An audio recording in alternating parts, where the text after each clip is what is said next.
Anak Prabu Sinuwun Duryudana kepengin sanget nggayuh wahyu makna sebat. Mila anak Prabu Kurupati ngersakaken badhe tindak piyambak dhateng pucaking harga Suwelagiri. Namung kula sanget mboten sarujuk nggih. Sebab menapa? Sepisan tiyang menika nembe dapur wangsit dereng kinanten kasunyatanipun. Kaping kalih anak Prabu Duryudana menika Narendra-gung Binetara ing mangka kagungan piyambal ingkang saged ngintasi sedaya paridamel. Mila kula ngaturi pamrayogi menawi nglampahaken dota kemawon. Dota kula kadhawana minggah dhumateng harga Suwelagiri nak yenaken menapa leres ing riku badhe kangge tumedhak ing wahyu Makutha Rama. Menawi leres Ketara sang Dota kala wau bab pisan kersa nggayuhaken wahyu kangge anak Prabu Duryudana. Nggih anak Prabu, gumala ing Rembag nuwun sewu paduka anak Prabu Basukarna ingkang nampi jejibahan minangka susulipun Sinuwun Duryudana piniji minggah ing wekir Suwelagiri nggayuh wahyu Makutha Rama kala nggih anak Prabu. Siang Pantaratri mung cipta pukulun lan kaeksi mila katur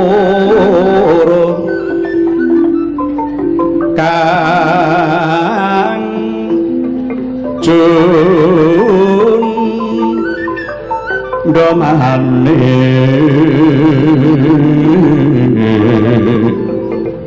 prasasat rageng ulun kang sumembahmu gring Patanto Prabu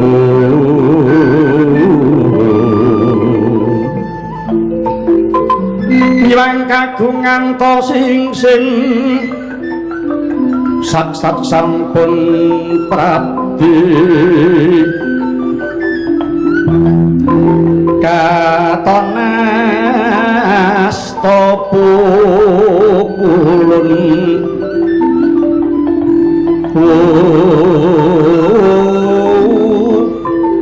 lat tenara bakti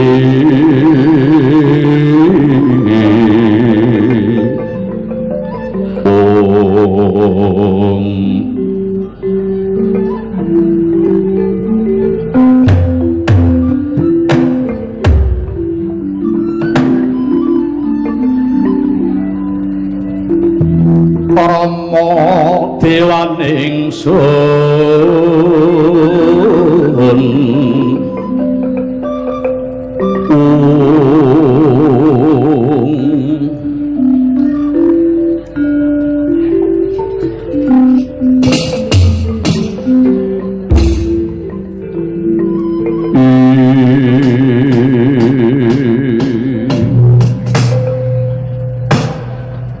inggih Paman Sengguni dawuh ndika Paman Patih kula tampi sampun ndang boten karempit Paman Haryo. Paman Haryo kados menapa bingung manah kula dene namung sak derajat kula teka nampi pakurmatan ingkang tanpa upami ketitik kula piniji dening Kyai Prabu Kurupati nggayuh wahyu Makutha Rama. Inggih menika Paman Patih kula mboten badhe suminggah nuli nggih sendika nglampahi Paman. Waduh nggih anak Prabu syukur baik kiti jimburung dene anak Prabu kepareng minangkani pemundhut saking Kang Rayi anak Prabu Duryudana. Inggih sawatur menika nggih awit saking keparipun anak Prabu Kurupati kula dalah anak-anak kula Kurawa sami kadawan nderek tindak paruka anak Prabu Ngawung lho. Walah dalah iya jagat dipo bapak. Aduh Paman Haryo rumaos ageng manah kula dening Paman Haryo dalah para kadang kula badhe sabiyantu. Tetela saged minggu dhumateng sentosane manah kula Paman. Matur sembah nuwun anak Prabu. Namung ngaten Paman. Dos pundi nggih? Mawantu-wantu penyuwun kula dhumateng para kadang Kurawa. Salaminipun gayuh wahyu kula suwun sampun ngantos wonten raos Sri Drengki. Maka mindak dipun tebi kaliyan nugraning Gusti Paman. Sapa kadang Kurawa kedah saged nyingkiri dhateng begelaning raga dalah begelaning jiwa Paman Haryo. Oh, inggih nggih inggih. Mangke badhe kula dalaken dhumateng anak-anak kula Kurawa pemut saking anak Prabu Basukarna. Inggih. Nggih. Gandeng sampun wonten kesagan saking anak Prabu Basukarna. Inggih menika mboten ketang sambet obor colok lintang rambatang tundak. Monggo nggih. Tumuli kula dherekaken bidhah sak menika anak Prabu. Inggih Paman Patih. Kula suwun kepareng Paman Haryo ngrangtos wonten ing pagelaran. Lan rumiyin kula badhe niku wajiban menembah dhumateng Gusti Paman. Inggih ngestakaken dawuh anak Prabu. Patih Hadi Manggala. Wonten Kanjeng Sinuwun. Ingsun mundhut pamit arsa munggah marang Hargaswila Giri. Kang mangkono raharjaning praja ingsun pasrahake marang jeneng para Patih Hadi Manggala. Uri sakira Kanjeng Sinuwun. Aja kong sinalisir ing bener ing patih lan kabeh para wadyaban. Sakira Kanjeng Sinuwun.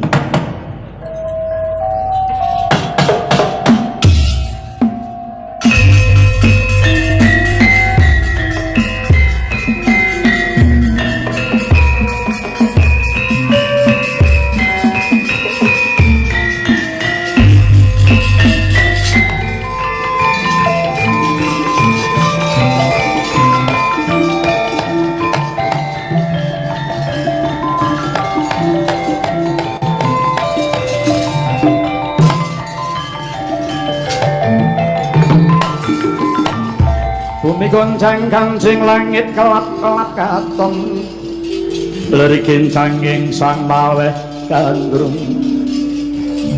sabarang katulu germoyak mayik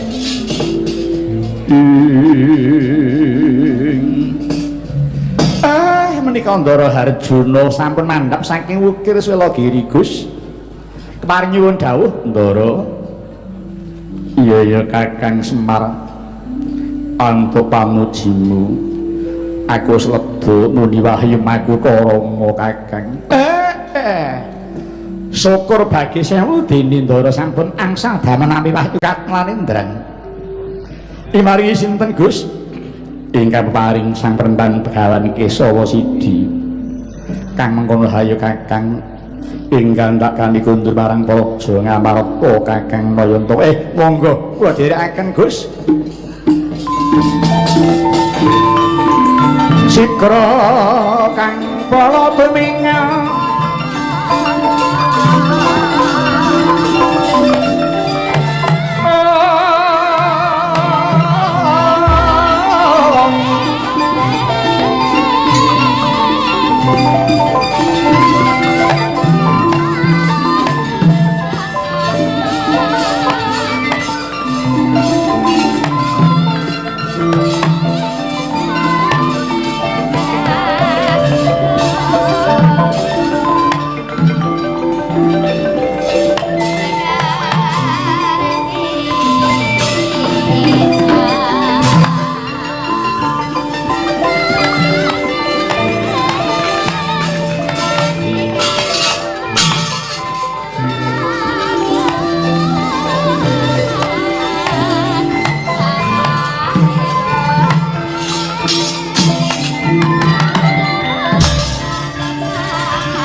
tata kati wisaya indriyaksa sara meruta bawana bana marekana samirana lan warayang panca bayu wisikan pagulingan limo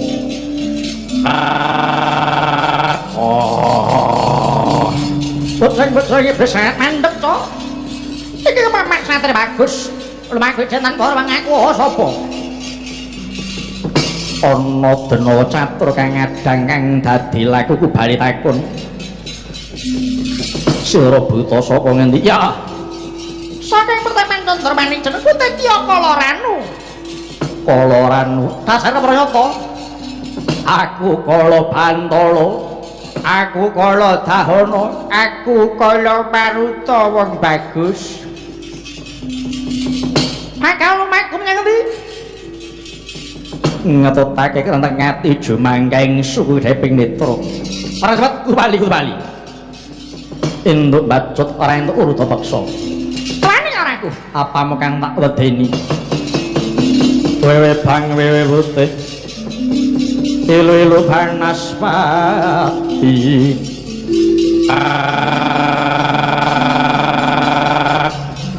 Ora ada gesena panginten orang sang kemudajar wis.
Kadi karunaning kaswasih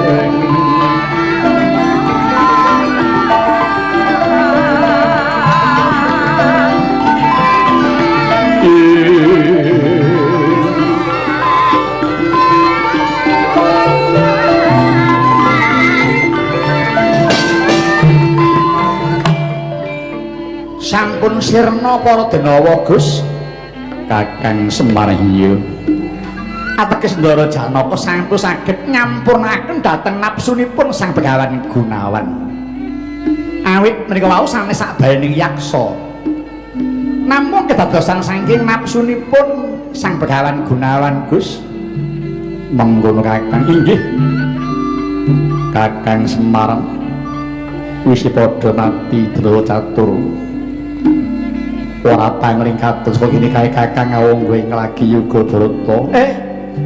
Ngroko Ngawangga? Iya. aku titipan pusaka Kuntawijaya Capa muga katur bali marang Kakang Awangga.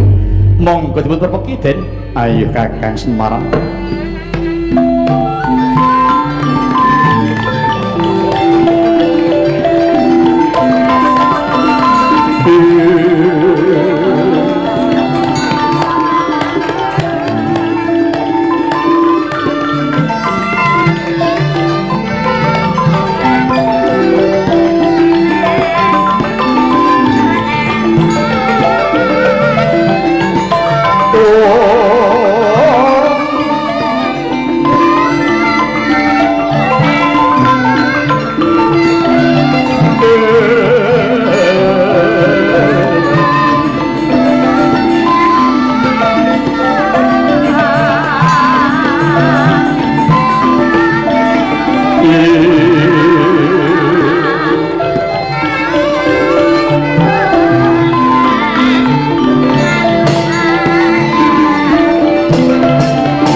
Kentonging Palawapindha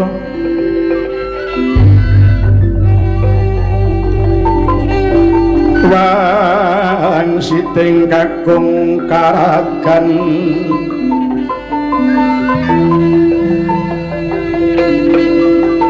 hanjrah sabdaning sata kakuluruk asahuran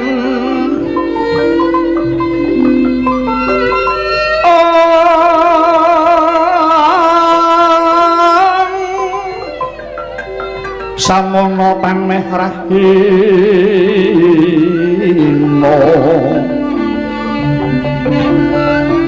meko pangkaton suwirat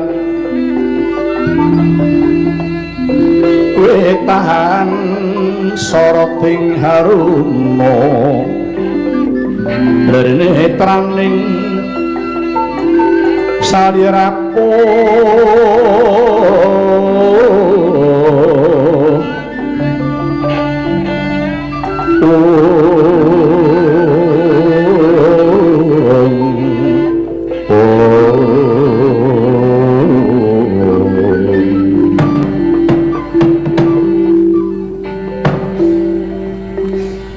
Dimas Arjuna ingkang gugah nggonku semedi.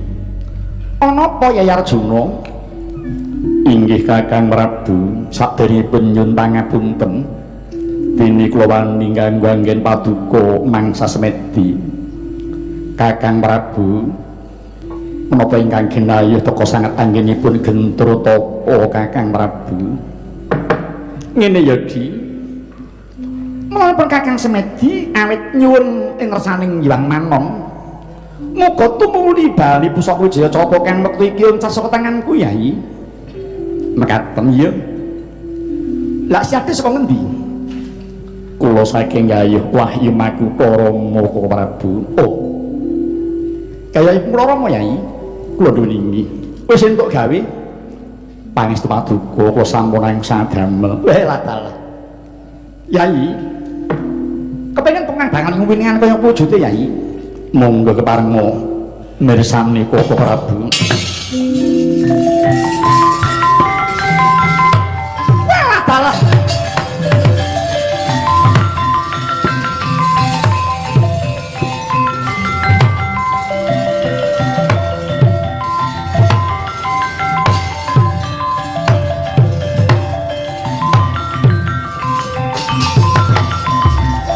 Enggar sang wisating halang ngulap sri langening arga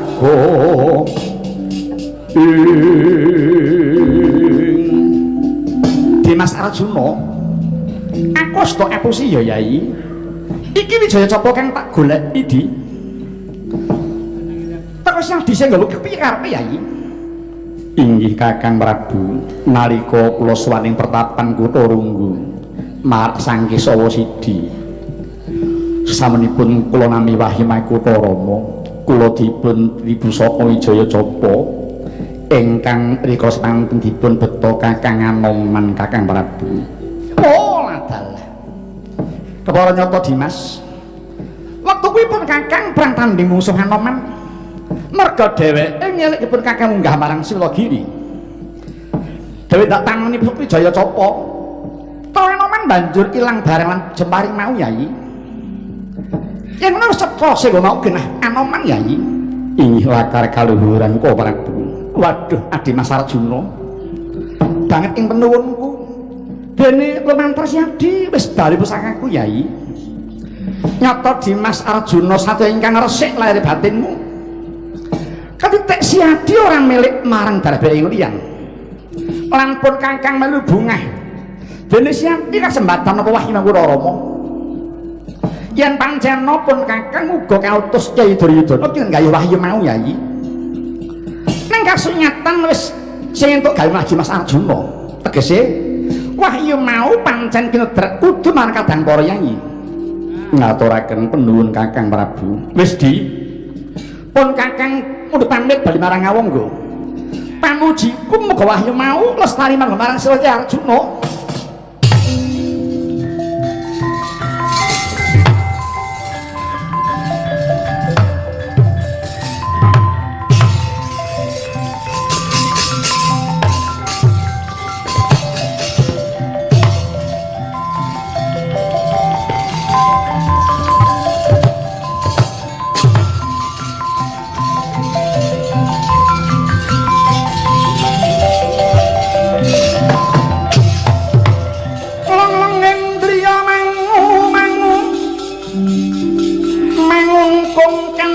Hrimang wong lelena tanpa kanin yen tantusa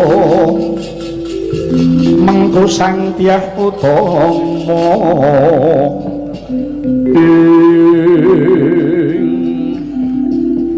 anggon kulawanga kang wigati nggayuh Wahimakutha Rama. Jebul patrang wis tak tampa. Wahyu wis tinampa dening panengah Pandhawa jenenge Janaka.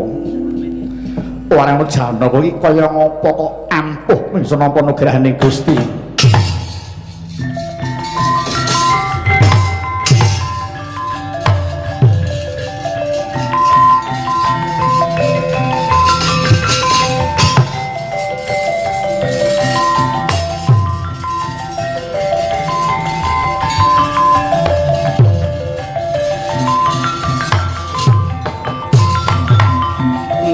Laruta saking dosa sang guru kula yang mutusa sang Sri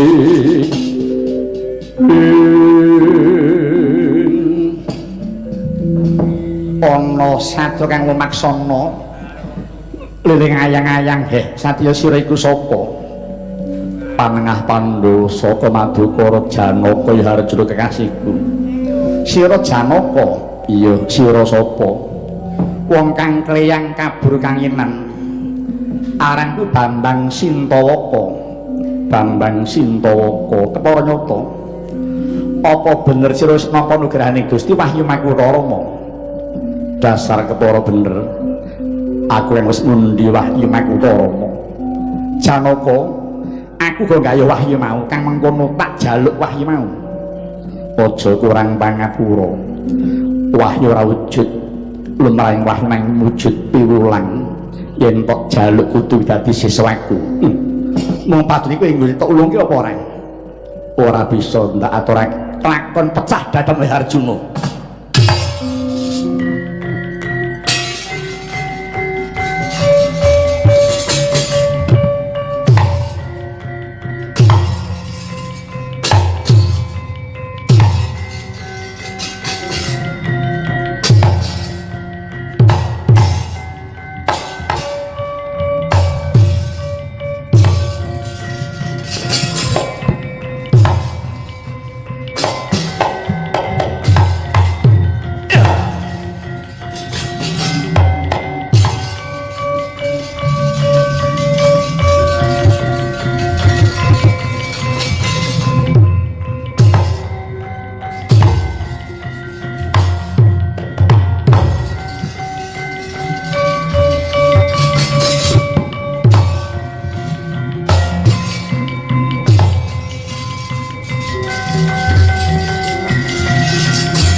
Ndara menika pareng kalian sinten, Gus?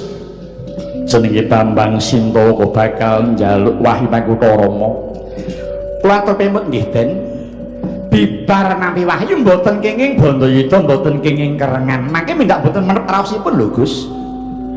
Prayogane monggo dipun tilar kondur kemawon. Ayo bali wae Kakang.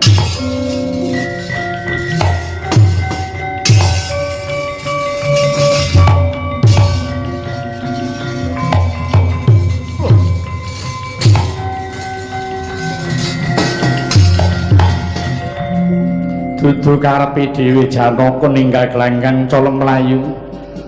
Tekan ngendit langit tak tutupi nggih Arjuna.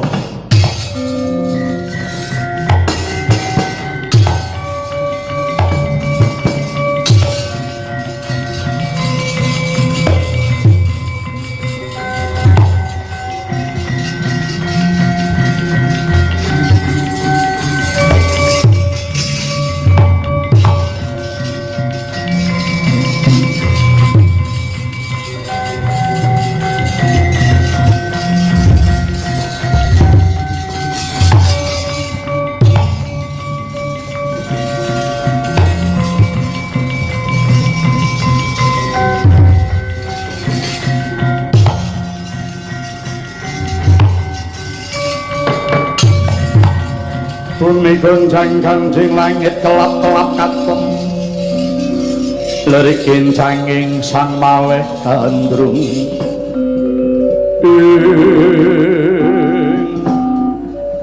Laren dhisik Werkudara ana apa ngendhek wong mlaku Si Adit menyang endi? lunga separan-paran lho Lah iya lu menyang endi kudu kandhake Sintraca Yai aku arep minggat sebab apa? didukani karo mbarep kakangku Mengko dhisik Yai Puntongan Yudhawalisadi kuwi luputmu apa? aku dikongkon kon golek jlamtrong aku moh Kok mau sebab apa? angel golek jlamtrong sing minggat marga ora ngerti pesadane lan maneh Kresna kakangku piye jare Kresna kakangku kuwi kusiring Pandhawa Krita lan jarane ana jaran minggat siji kena apa kusir ora goleki kuwi jenenge ora tanggung jawab ngono Oh, si Adi ki mung arep utusane kok dadak ngundemono bareng. Werkudara, pri aja cilik atimu lan aja semelang. Arjuna ora apa-apa. iya Ayo, tak kanthi dina iki. nderek Kresna kakangku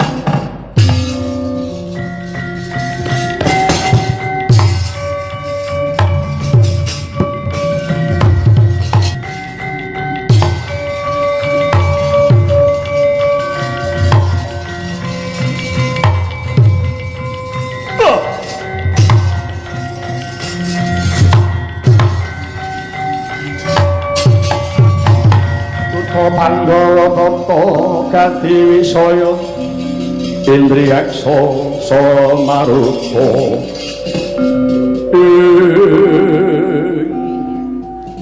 ana buta gedhe sapa kowe aku Kumbakarna kowe sapa panenggak Pandhawa jenengku Werkudara wah ladalah kowe sing tak goleki Werkudara ana apa goleki aku bares kures bloko suta blak ketang terus terang weteng kulo wis sabab suwe ora mangan kang mangkur beneran ketemu lawan Werkudara wis dadi dami-damaku ora bakal aku mbuka yen durung kepethuk daging Werkudara ayo melu mau tak sembelih bedhok kelak tak mangsa dina iki dudu karepe dhewe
Si Adi kaya wong bingung iki goleki apa? Aku mlaku kepethuk buta gedhe pinggir dhewe jenenge Kumbakarna. Lang bangkene ilang kepara nyata. Mula aja tok tulak ya Yai, tampan ana. Apa ana dayane ana di dheweke bakal ngriwangi Si Adi. Kanthi Kumbakarna manjing marang Wentis Mukiring tegese Si Adi wis antuk wahyuning kasantosan lumantar Kumbakarna. Yai, besok yang perang gede kuwi bakal sabian marang Si Adi. Syukur ta iki sing lho. Kalek Janaka to kae.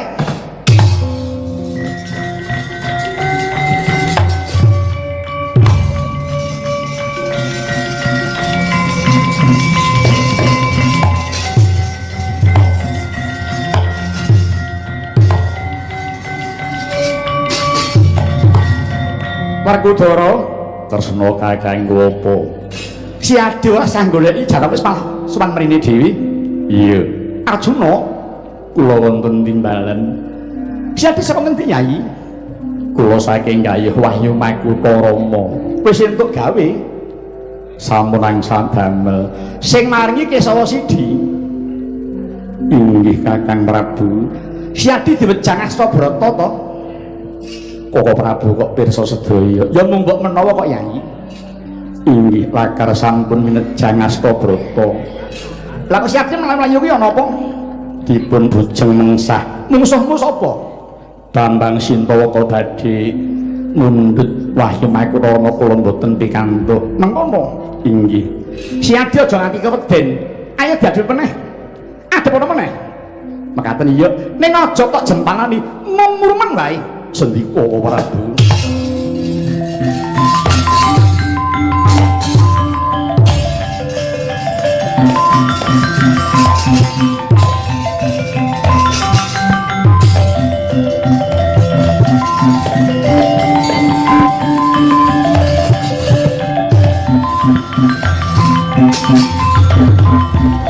Kowe jago kate wani mung ana ngomahe dhewe. Ayo seblakno dadamu He Arjuna. Iya, aku ngrumangsani kalah karo sliramu. Ayo Sintawaka ndak emban ndak pondong. Lho. Aku wong lanang kok ayu lho. Kepriye iki? Ayo manut ndak emban ndak pondong lho.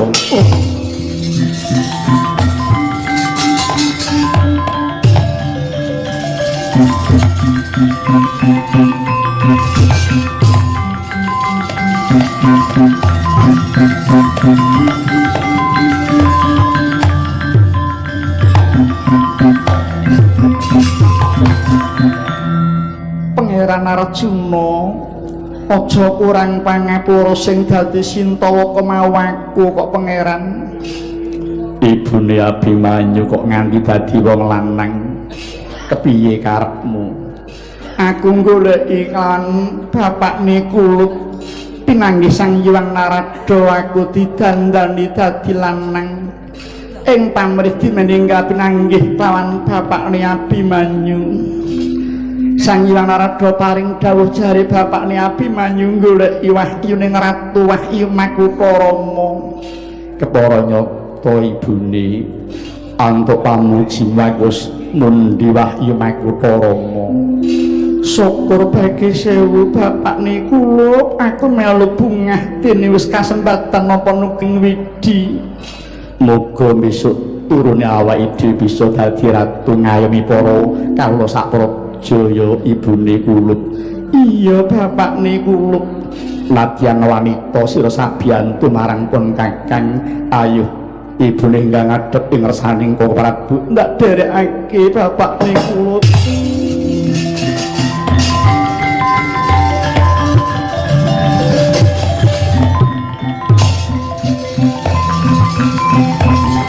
Wah.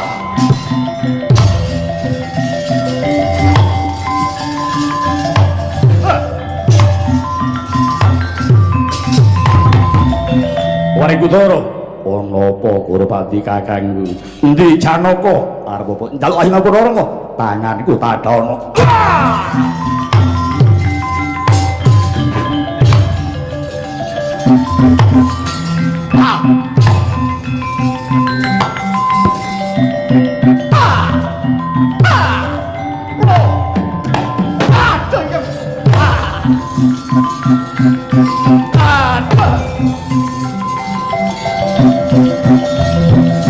Kurawa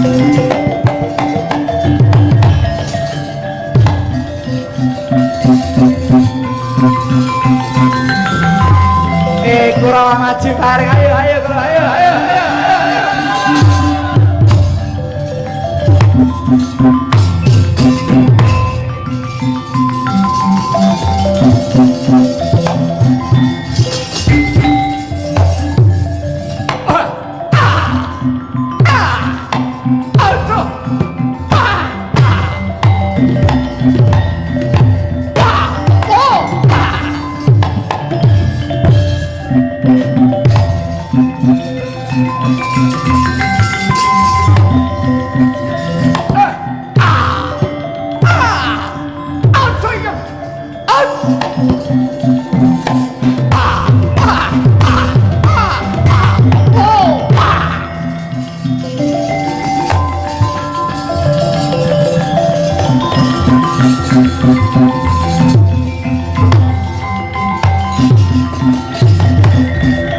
Ndara Bratasena ampun uru Bandayuda nggih Gus sampun sirna mananing margi Ndara bubar para Kurawa inggih ing mangke sampun kasembatan sedyanipun Kang Rayindara Janaka sinugara dening Gusti nampi wahyu Sri Makutharama inggih menika monggo keparenga dipun emut-emut sinten ingkang dapuk dados Rayindra tuwin dados pangarsa mani saged nindakaken sura sing Astabrata tetela dipun ayomi kalan ingkang hanggelar jagat lampahipun tinuntun dening Gusti pangudang kula dhumateng para muda utaminipun para warga agung ing Kadipaten Sidoarjo sok ingkang dados pangarsaning negari monggo kepareng ngrasuk Astabrata tumuli badhe kasembadan tentrem negarinipun hayem para kawulanipun tuwin adil itu mindak ing pangarsa kala wau nggih Gus Gusti ngijabahana wahyu Makutharama sageta tumimbal manunggal dhumateng Bapak Haji Saipulillah SHM Hum tuwin Bapak Wakil Bupati Bapak Haji HMG Hadi Cipto SHMM nggih Gus iya aku nekseni dene kula sak kanca ing ngayahi wajib ngrumaosi kathah klepatan saga kikiranganipun kunjuk Bapak Bupati, Bapak Wakil Bupati sak jajaranipun sumarembah para pamirsa tuwin warga agung Apindo pun senar sak kanca nyuwun gunging samudra pangaksami sak biwaring ngringgitan mugi ing Sidoarjo manggih hayu-hayu rahayu niskala para waraganipun tasih manggih karaharjan katentreman penapi nugrahaning Gusti bungkasaning atur monggo sami sesanti sepisan merdika tetep merdika salaminya akhirul kalam wassalamualaikum warahmatullahi wabarakatuh saka bapak joget tandha suci marang pangeran semonggo Gus